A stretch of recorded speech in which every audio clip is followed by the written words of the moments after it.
Leadership is not about power and position. Leadership is your ability to contribute in people's life and make a difference. Leadership is your ability to empower people. That means, as a leader, you must be an affable person. So, I'm going to share with you 9 ways to make people like you. Now, let's say you have a friend who is constantly criticizing, condemning, and complaining. Would you ever like to be in the company of such a person? No. And if you are that, a person who is criticizing, condemning, and complaining, do you think anybody would like to be with you? That means the first principle is don't criticize, condemn, or complain. Now you might be telling me, how is it possible to live a life without criticizing, condemning, and complaining, living in people of such kind, living in systems which is not very good? So how can we? Now let me ask you a question. Are you saying this out of your experience or out of your opinion? Certainly I can tell you it's your opinion. Because it is not that you can say, yes, I have lived a life not criticizing, condemning, and complaining, and therefore it doesn't work. So it's not your experience, it's only an opinion. So I want you all to give yourself a chance so that you can live a life without criticizing, condemning, and complaining. Now you might say that people are criticizing, what do we do? Well, I will certainly give you principles which will help you to handle criticisms effectively. So therefore, don't criticize, condemn, or complain. Because when you're criticizing, condemning, and complaining, people develop an aversion towards you and will not come in your proximity at all. So instead of spending your energy criticizing, condemning, and complaining, it is best that you expand yourself by being creative, constructive, and contributive.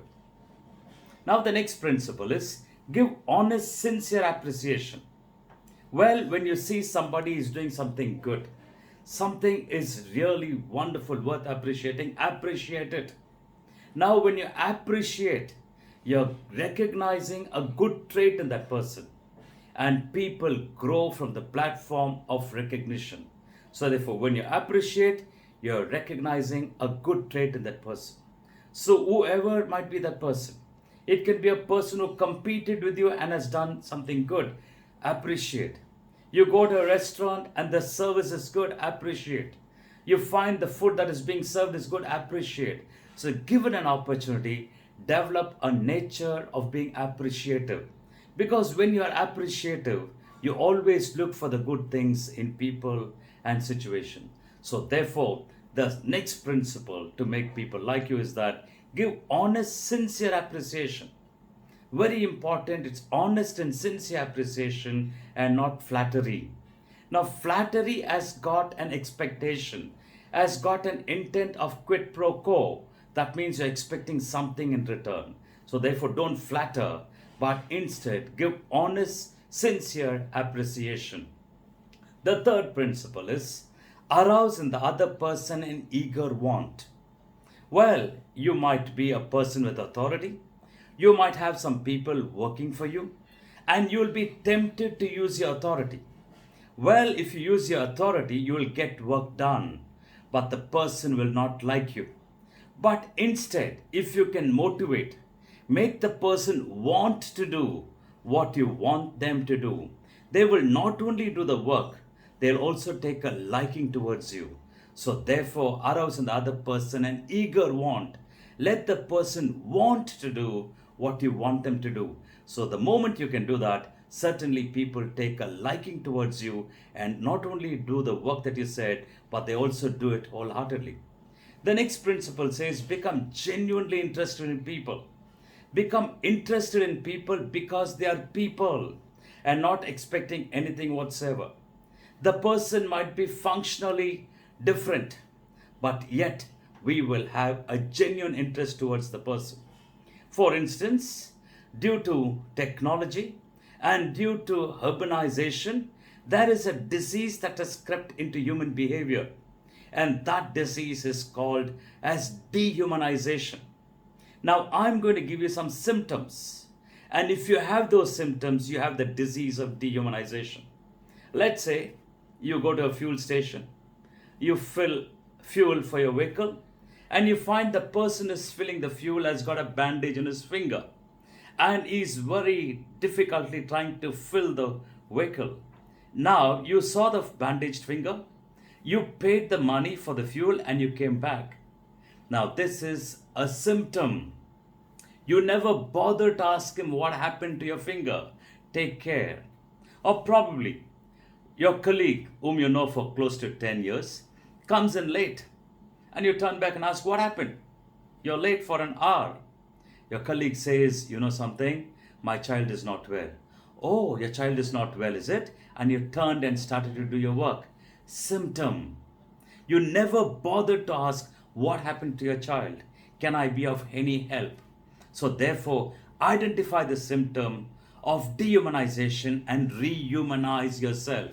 Now that rehumanization can happen only when you become interested in people, because everybody is a human being and everybody has got emotions.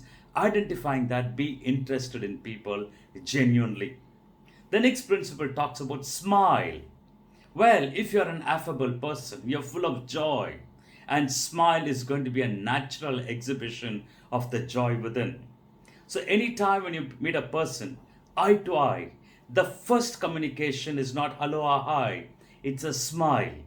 A smile communicates. It says, I like you. I like to befriend you. I like to be in your company. So smile is a cheerfulness. And if you're a person who's got the smile, certainly people will love to relate with you and people will like you.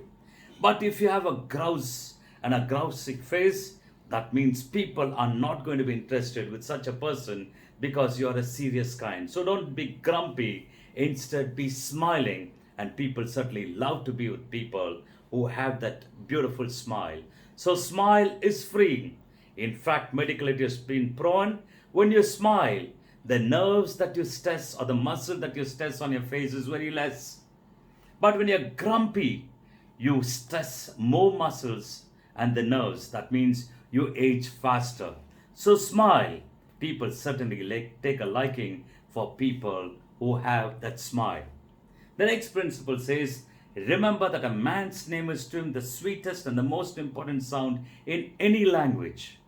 Well, a name is an identifying sound to identify a person. Now, everybody has got a name.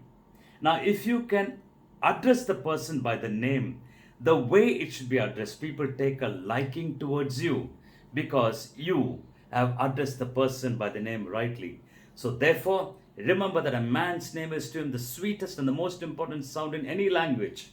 You might probably find it difficult to pronounce a name. So you can ask, I find it difficult to pronounce a name. Can you tell me how do I do it? If you're taking so much of interest in the name, that means you're taking interest in the person. And people certainly love to relate with people who can say their name the way it should be said. And the next principle talks about be a good listener, encourage others to talk about themselves. Now, listening is a very, very important skill.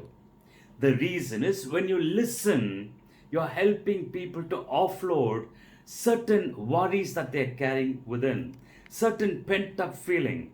And the moment you listen to them, they certainly feel relieved, revealed, and then they certainly like a person who is a good listener. But on the contrary, what we do, we not only not listen, but the moment a person comes to share the problem, you instead start sharing your problem. So the person goes back not only with their problem, but also with your problem. So always have the intent to listen rather than an intent to talk and talk about yourself. So be a good listener and encourage others to talk about themselves. Talk in terms of the other man's interest is the next principle. Now, having listened to the person, you have so much to know about that person. Now, when your time comes to talk, talk in terms of the other man's interest. Having understood that person's problem, the situation, talk in the betterment of that person. and people certainly want to listen to that. But people go about talking about themselves as to how they handle things and how they are great. Now, that way, people don't like to talk or relate with people who brag about themselves. So, talk in terms of the other man's interest. Make the other person feel important and do it sincerely. Well, everyone wants to be felt important. It is said everybody has got an invisible sign hanging around the neck which says, please make me feel important. It can be a scavenger, it can be a driver, it can be a security guard, any person who's probably doing a menial job. And we try to equate a person with the functional status. But remember, human dignity is one and the same for everybody. So, therefore, never ever equate human dignity with functional status. Therefore, make the other person feel important and do it very sincerely. This is certainly a great trait that people love to relate with you because you're not equating human dignity with functional status. So, if you can work and live by these 9 principles, I'm sure you will have the means to make people like you. You are an affable person, and now you can contribute. Thereby, you're contributing and making a positive difference in people's life. You are empowering people. So let's go ahead and live by these principles.